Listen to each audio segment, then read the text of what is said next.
예,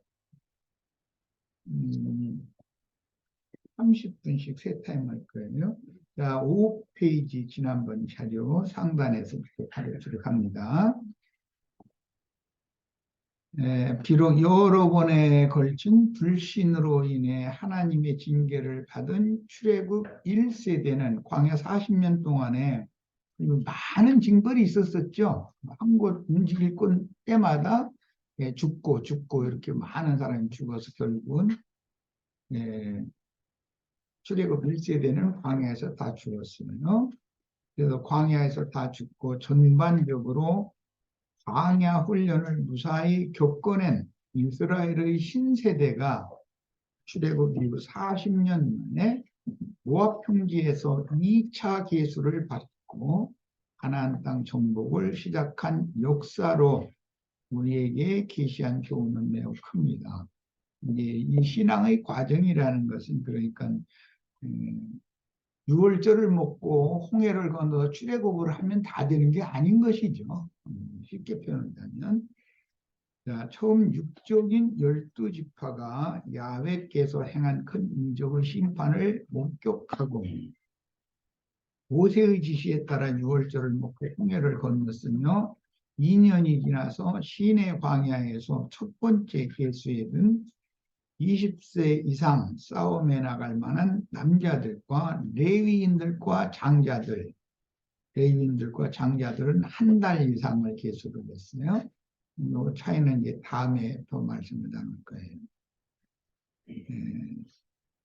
징집 대상자를 조사할 때는 20세 이상 싸움에 나갈 만한 남자를 계수를 하고 레위인들과 장자들은 한 달 이후의 사람들을 계수를 해서 이스라엘의 장자를 레위인들로 이렇게 대체를 하죠. 그런 거 이제 대속이라고 그래요.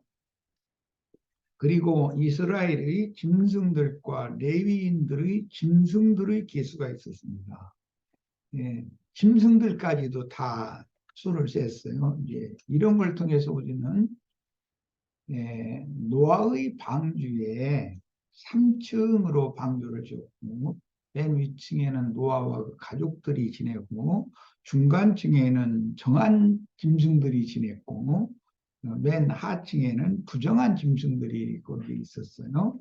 그러니까 주님의 교회에는 육적인 사람들, 혼적인 사람들, 영적인 사람들이 있게 마련이다. 이것을 요한서신에서는 아이들아, 청년들아, 아비들아 이렇게 표현을 했어요. 그러니까 이 문제를 잘 이해를 하시길 바라요.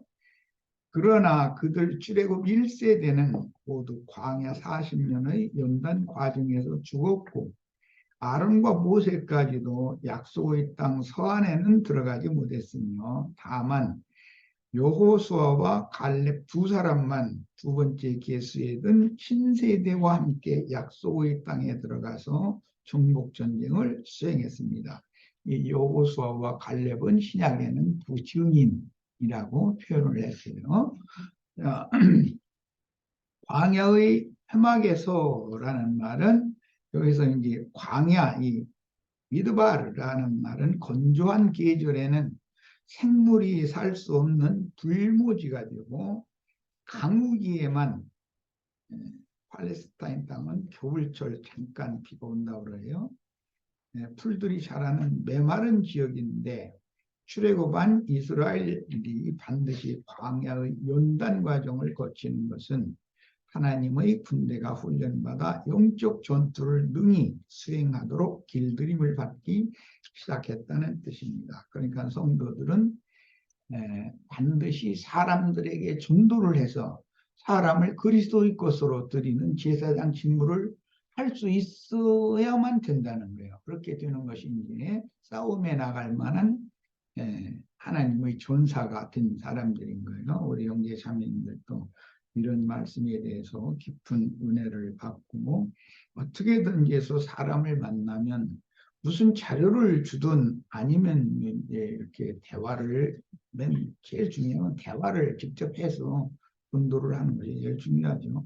그렇게 능수능란하게 할 수 있어야 돼요. 창칼 또는 다른 그 활 등을 이제 무기로 전쟁을 그때는 했는데, 그런 무기라는 것이 예, 진리의 성령께서 주시는 진리와 생명의 성령의 말씀을 향유하는 것이기 때문에 그걸 자유자재로 활용해서 사람들을 얻어서 하나님의 나라로 데려올 수 있어야 된다는 거예요. 그것이 이제 영적인 전쟁인 거예요. 반드시 그렇게 되도록까지 다 잘해야 되는 거다. 그런 말이에요.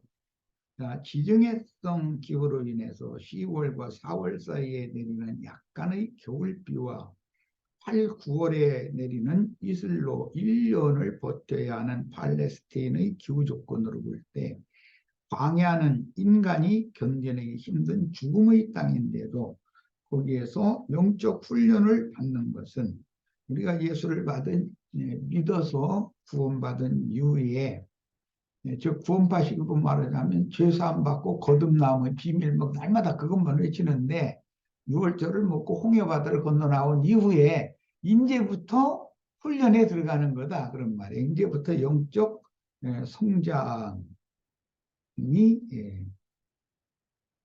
시작이 되는데, 내적 생명의 성장은 언제까지냐 하면은 20세 이상 싸움에 나갈 만한 때까지 자라야 된다. 그러니까 이 말은 속생명이 자라서 사람을 만나면 어떻게든지 해서 전도를 해서 사람을 하나님의 나라로 데려올 수 있는 하늘의 군사, 하나님의 군대에 다 들어갈 수 있어야 된다는 거예요.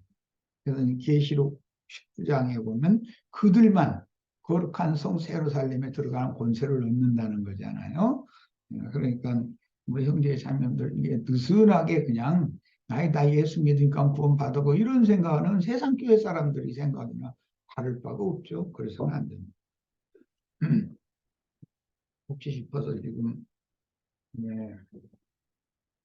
이미 써서 이제 사용했던 책인데, 지금 성경의 기본 진리 책자 2권 이제 다 살펴봤고, 다시 이제 주님의 재림과 승천이라고 하는 그 책자를 지금 살펴보고 있는 중인데, 이런 책자들은 이 세대를 사는 사람들이 꼭 알아야 되는 아주 중요한 진리들이기 때문에 와서 뭐 7월, 8월 달 지나면은 혹시 한 9월 달이나 10월 달이나 이때 또 양양에서 좀 모임을 이렇게 갖도록 준비를 해가지고 그때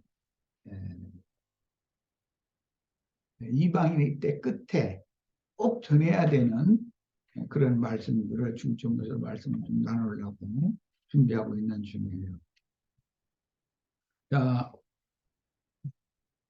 12지파는 그들이 목축하던 애굽의 고센 땅보다 출애굽을 해서 광야로 나온 이 광야의 땅이 훨씬 더 메마르고 모든 여건이 좋지 않은 상황이다. 그러니까 세상 교계는 이런 진리를 반대로 전하고 있죠. 특히 오순절 운동하는 이미 돌아가신 분들 뭐 얘기하면 그렇지만, 그런 사람들은 예수 믿으면 세상에서 축복받아서 뭐가 잘 되고 자꾸 그런 식으로 가르쳤는데, 그렇지가 않습니다. 세상에 살 때보다 더 메마르고 어려운 상황에 이제 들어와서 거기에서 영적 훈련을 받는 거예요. 그래서 영이 강성에 장성하게 자라는 것이 성경에서는 굉장히 중요하게 다뤄진다. 우리가 사는 목적은 주님 자신과 주님의 나라를 위해서 사는 것이니, 무슨 세상 나라의 세상 임금을 섬기기 위해서 세상에서 뭐 잘 먹고 잘 살고 뭐 부자 되고 건강하고 맨 그런 얘기만 하면 이것은 완전히 육에 속한 사람들의 어린아이들의 얘기죠. 그런 것이 너무 이렇게 세뇌당하고 익숙해지다 보니까 말씀을 전하기가 지금 어려운 시대가 된 거예요. 그러나 성경의 의도를 잘 사람들을 만나면 설득력 있게 가르쳐야 되겠고, 그렇다고 해서 우리 형제 자매들이 예수를 믿었으니까 이제 고생해야 된다 그런 말이 아니에요. 고생한다고 구원하거나 구원이 되거나 고생한다고 해서 속 사람이 장성해져서 전도를 잘하거나 그런 게 아니에요. 그게 아니고 이 생에 사는 것이 녹록지 않을지라도 말씀에 집중하고 말씀을 잘 가르침 받아 양육을 받아서 속 사람이 자라면 자기 있는 처수가 다 전도를 할 수 있는 이게 천부의 씨를 뿌릴 사명을 맡은 자들이 보냄받은 곳이잖아요. 첫째는 자기 가정, 자기 직장, 자기와 만나는 사람들, 주님이 씨 뿌리는 비유를 말씀하실 때 예, 세상에 나가서 전도를 해야 되기 때문에 세상이라고 표현을 했고 그 대신 추수를 할 때는 밭에서 거두는 거다 이렇게 표현을 했죠. 세상에 전도를 하고 전도를 받아들인 사람들은 예, 천국 곡식이 자라는 밭이 되는 거기 때문에 거둘 때는 밭에서 하는 것이죠. 교회에서 추수를 하는 것이고 씨를 뿌리는 건 세상에 나가서 하는 거예요. 그 이치를 잘 이해를 하셔야 돼요. 그다음에 12지파는 그들이 목축하던 가축대를 이끌고 함께 출애굽하여 애굽의 고된 땅과는 비교할 수 없이 메마른 광야에서 목축으로 어렵게 살아야 했으므로 창세기에서 아벨이 목축으로 살며 양의 첫 새끼와 그 기름으로 제사한 삶을 본받아서 몸으로 실천하며 하늘 분대로 훈련을 받았습니다.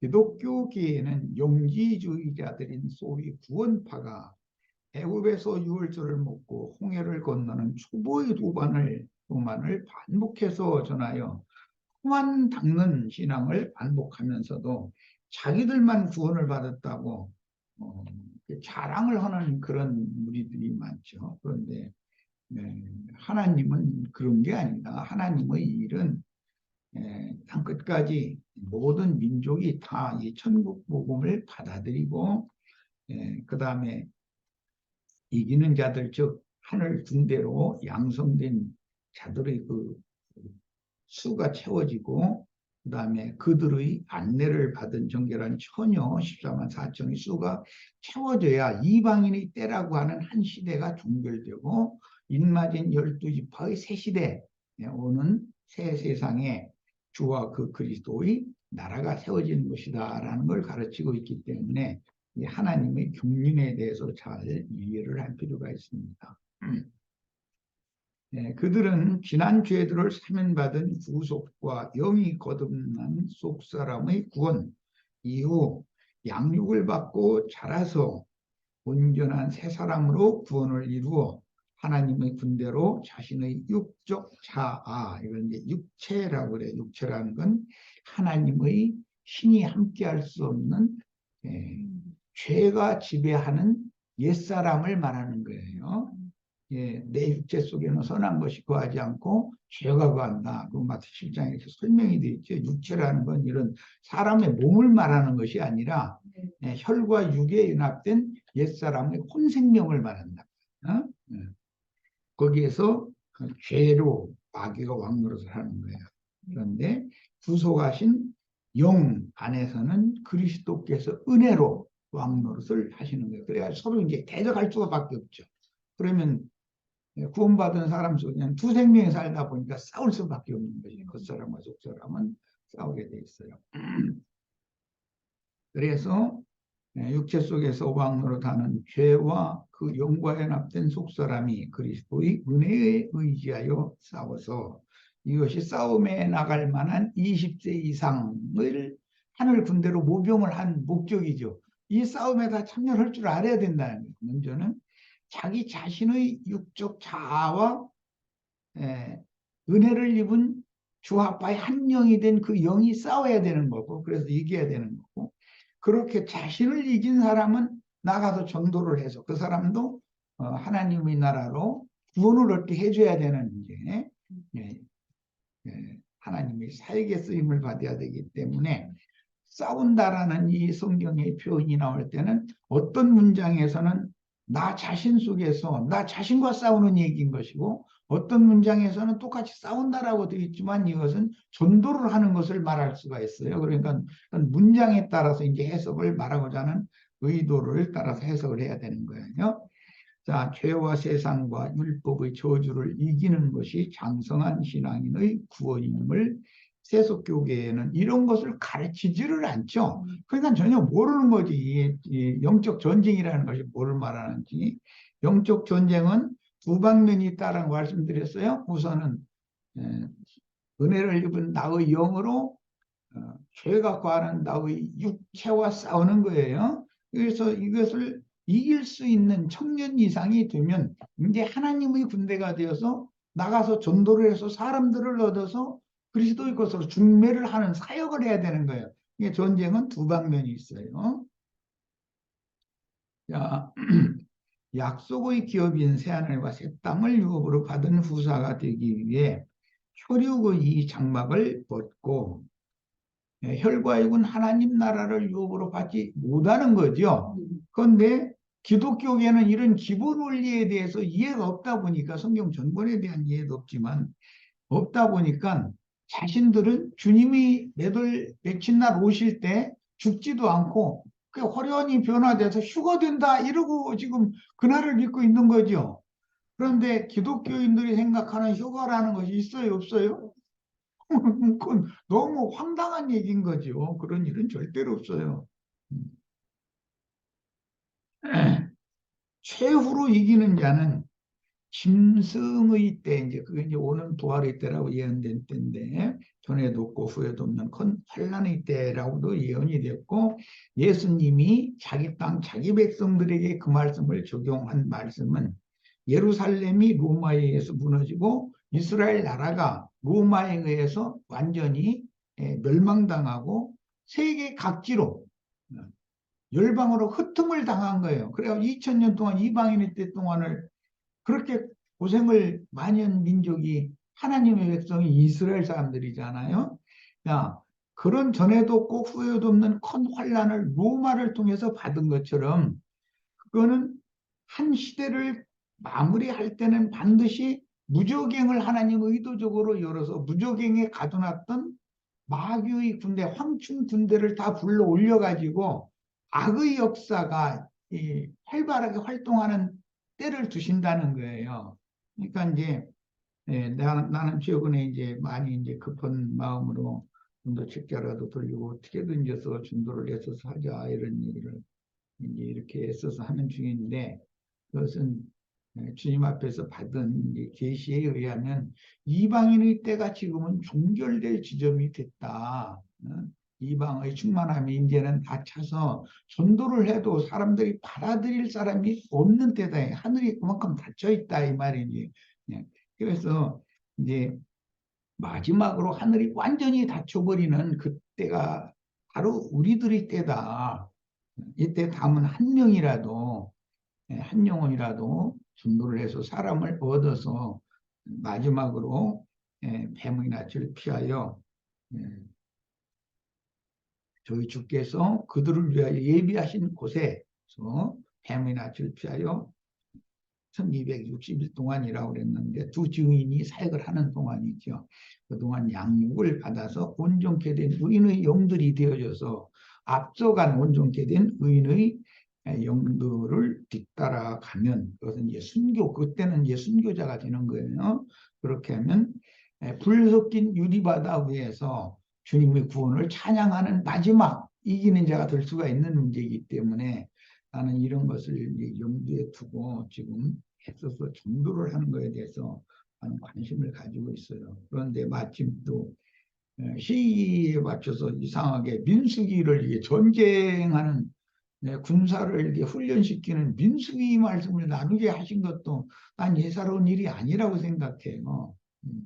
이번 민수기 집회가 끝날 때까지 우리 형제 자매님들이 큰 은혜를 입으시고 어떻게 해서든지 가장 나와 가까이 있는 사람들에게 나는 하늘이 파송한 선견자, 선지자, 선각자다, 선구자다. 그래요. 우리 가정에 하나님이 나를 파송하신 선부자인 것이고, 나의 직장에 또는 나를 알고 지내는 많은 사람들에게 주님이 나를 파송하신 나는 선부자다. 그런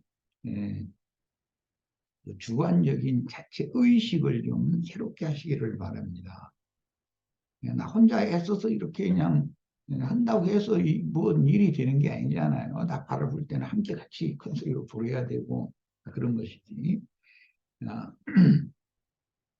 출애굽한 이스라엘은 이 죽음의 땅인 광야에 세운 하나님의 임재 초소인 회막을 중심으로 유진하거나 행군하는 생활, 유진이라는 건 머무는 걸 말하는 거예요. 지금까지 우리는 유진을 너무 오래 했죠.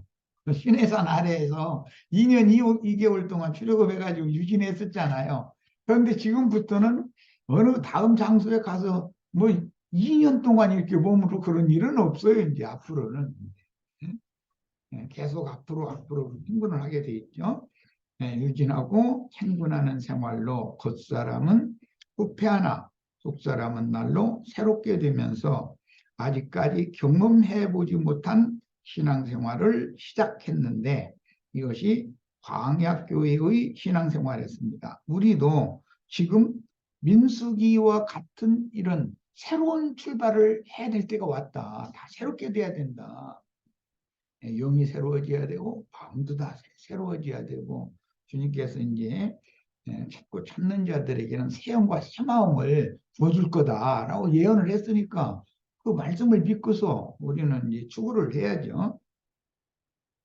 방약교회의 신앙생활이란 회개하고 복음을 믿음으로 죽었던 영이 그 영에 의해 소송함을 받는다 그랬는데 이게 살려준다. 이제 깊은 잠에 떨어진 사람을 이렇게 깨우게 한다. 그런 뜻이에요. 그래서 이것을 거듭남이라고 저는 표현했고 디도서에서 이걸 설명할 때는 중생의 씻음과 새롭게 하심을 받았다 이렇게 표현했어요. 이게 거듭난 거예요. 그런데 거듭남 생명을 얻는 것은 한 번의 일이지만 혼의 구원을 이루는 전 기간 동안에 옛사람을 무너뜨리고 새로 회막을 다시 짓고 다음 장소에 또 무너뜨리고 또 가서 또 다시 짓고 이것을 반복한다. 이 말은 지난 시간에 말씀 나눈 것처럼 옛사람은 자꾸 후퇴시켜야 되고 새 사람은 날로 날로 새롭게 해야 된다. 그런 뜻이에요. 그 훈련을 받는 거예요. 그러니까 옛사람을 완전히 벗는 훈련을 받는 건데 이것은 비물로 말하자면 잠자리나 뱀이나 이런 거 쉬운 예로 이게 봄철에 부활생명으로 나서 날아다니면서 뭐 이런 것 저런 것을 이렇게 아름다운 걸 이제 다 이제 구경을 하고 뭐 누리지만 원래는 그게 무슨 나방이나 벌레였었잖아요. 그래가지고 배추도 먹고 뭐 부지런히 먹는 거예요. 이렇게 해서 몸을 불리고 나서 이제 가을철로 접어들면 자기 스스로 단단한 뇌 그 고치를 만들고 그 속에 딱 가서 움츠리고 참 겨울을 지나는 거예요. 그런데 그게 그 속에서 내년 봄에 시공을 초월하여 날아다닐 수 있는 생명의 부활을 준비하고 있는 것이거든. 자, 그런데 이것이 광야교회라고 하는 것은 겨울을 나는 그런 부활 생명체와 같은 거다. 우리는 지금까지는 신의 산 아래까지 와서 너무 오랫동안 말씀을 율법도 받았고 하나님 섬기는 법도 받았고 교회를 어떻게 세워야 된다는 것도 받았고 이거 다 받았지만 이제는 부활을 준비해야 될 때다라는 거예요. 그래야 이제 우리가 이 장막을 벗으면 영의 몸을 입고 영광의 세계로 주와 함께 나타나서 영원한 주님의 나라를 유업으로 받을 수가 있게 되는 것이기 때문에 지금 우리는 세상 사람들도 노후를 준비하느라고 젊어서 많은 고생을 해가면서 저축도 하고 이렇게 하잖아요. 그런 것처럼 우리는 이게 교훈을 오는 더 좋은 부활을 해서 고대하면서 깨어서 교훈을 준비해야 되는 때가 왔다고 나는 판단하기 때문에 이런 말씀을 나눈 것이고, 나에게 계시된 것을 뭐 내가 이렇게 함부로 발설을 하고 그러면 안 되니까 난 이 정도 얘기를 하는데, 하나님께서는 그 종 선지자들에게 뭔가를 미리 준비하게 하기 위해서 계시를 먼저 해놓고, 그 다음에 그 종 선지자의 그 계시받은 말씀을 선포하게 하고 그 말씀을 이루어가는 것이 하나님의 행정이기 때문에, 이런 하나님의 일에 대해서 깊은 영감을 다 받으시기를 바라요. 지금까지 생활하던 것은 너무 느슨했었다, 이 생각을 하셔야 돼. 여기서 더 머물면 이제는 다음 장소로 가자 그러면 안 가려고 그러지, 버틸려고 그러지. 여기가 좋사오니 그러고. 사람이랑은 다 그런 건 타성이 생기기 때문에. 그러나 우리는 이제는 자다가도 깰 때가 됐어요. 깨어나야 돼요. 정신 차려야 되겠어요. 본문에 언급된 혐악이라는 말은 그 오헬 모에드라고 하는 이 용어는 12지파의 하나님 야훼께서 출애굽시킨 자기 백성과 만나는 장소다, 장막인데, 회라는 말이 있다는 건 모이는 장막이다라는 뜻이니까 이게 광야 교회라고 한 거예요. 그래서 이 오헬이라는 동일한 용어가 성막 또는 장막, 회막 등으로 혼용하여 번역이 되는데, 야훼 하나님과 만나서, 만남의 집이지 뭐 이게. 주님을 만나려면 그 회막에 와야 되는 거죠. 거기에 오면 주님이 지성소의 그 법궤 뚜껑인 속죄소 그 두 그룹 사이에서 대제사장에게 말씀을 주시고, 대제사장은 세상의 말로 하나님은 말씀하는 게 아니니까 영의 말을 하겠죠. 하나님 영이시니까. 그러면 우림과 둠밈의 법으로 이상을 깨달아 가지고 나와서 백성들에게 축복을 하는 거예요. 하나님이 이렇게 이렇게 말씀을 주셨다, 이렇게. 그런 것이 반복되는 생활을 하는 거예요, 지금 앞으로. 자, 유일하신 주물주신과 신의 백성이 만나는 장소라는 독특한 의미를 강조할 때 히브리어는 약속의 시간과 장소에서 만난다라는 뜻의 모에드와 결합된 오헬 모에드라는 합성어로 표현을 하므로 그 뜻을 명확히 이해해야 합니다. 지난번 우리 여기 양양 모임 장소에서 뭐 한국 지체들, 미국 지체들 참여하셨으면 다 오라고 해가지고 와서 함께 모여서 이제 말씀 잔치를 하고 그랬는데, 그렇게 말씀이신 하나님과 믿는 성도들이 한 자리에 모여서 그 말씀을 서로가 나누고 누리고, 그럼 굉장히 행복하잖아요. 따로따로 이렇게 떨어져 있는 것보다는. 그런 상태를 이제 회중이라고 그래요. 그걸 교회라고 그러는 거예요. 세상에서 부름받아 주님의 것으로 속해진 그런 무리라는 뜻이에요. 그 회중은 반드시 이 오헬 모에드라고 하는 이 회막에 모여왔던 장소가 있어야 된다는 거였었죠. 구약 성경에는 이제 그런 장소 개념인데, 신약 성경에는 물질적인 어떤 장소 개념보다는 성도들의 모임 자체, 회중이라는 개념이 더 강해졌어요. 그러니까 구약 성경에는 장소가 기본적으로 있어야 되고, 신약 성경에는 아무 곳에서나 예수님이 이 땅에 오셔서 목회를 할 때는 뭐 들판으로도 데리고 가고, 또는 뭐 보리밭 또 밀밭 이런 데로도 데리고 가고, 갑작스럽게 또는 뭐 갈릴리 바닷가의 그 모래사장 그쪽으로 데리고 가고, 그게 어떤 사람의 손으로 지은 건물 신전이라는 개념을 다 파괴해 버렸죠. 그리고 율법에 의한 안식일 날만 건물에 모여서 말씀을 읽고 나누고 그러던 개념을 완전히 예수님이 오셔서 바꿔버렸잖아요. 이게 우리도 구약 성경을 배우는 목적은 이 아론 반차의 그 율법 제도를 영생이신 영원하신 하나님의 새 세계에서 어떻게 하나님과 함께 영원히 이런 찬양과 감사와 이런 것을 영원히 누리게 되는 거예요. 이건 이제 계시록 21장, 22장에 보면 생명강이 거룩한 성 세루살렘의 중앙에 이렇게 흘러가고 강의 양쪽에는 생명나무들이 이렇게 쭉 심어져 있어가지고 그 생명나무에서 어, 달마다 12가지 과실을 이렇게 맺으면 이제 우리 형제 자매님들 이기는 이제 전사들이 되고 그들에 의해 중매를 받은 신부들이 된 자들은 그 생명나무에 또는 생명강에 참여할 수가 있다는 거예요. 이제 그들이 에, 생명나무 실과와 생명수를 먹고 마시고 그 다음에 생명나무 이파리를 따가지고 가서 자기에게 주신 10골이나 5골이나 뭐 2골이나 1골이나 이렇게 맡긴 자기 그 왕국 각자 우리가 다 왕 같은 제상들이 되면 자기 왕국 백성들에게 그걸 공급을 해야 된다는 것이에요.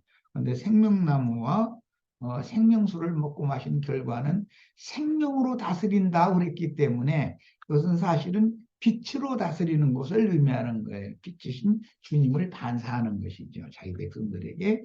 그런데 그 백성들이 이런 하나님의 영원한 그 영생의 세계에 대해서 이해를 잘 못하고 있기 때문에 예수를 믿었는데도 청년 이상 이르지 못한 하나님의 백성들은 자꾸 병이 생긴다는 거예요. 그러니까 생명나무 이파리로 자꾸 반복해서 치료를 해줘야 된다는 것이죠. 예, 우리 형제 자매님들이 그런 영적인 의사가 되고 생명을 공급하는 공급자가 되고 즉 왕들이 되고 이렇게 되시는 축복이 다 이 민수기를 마치는 동안에 아주 풍성하게 임하기를 바랍니다.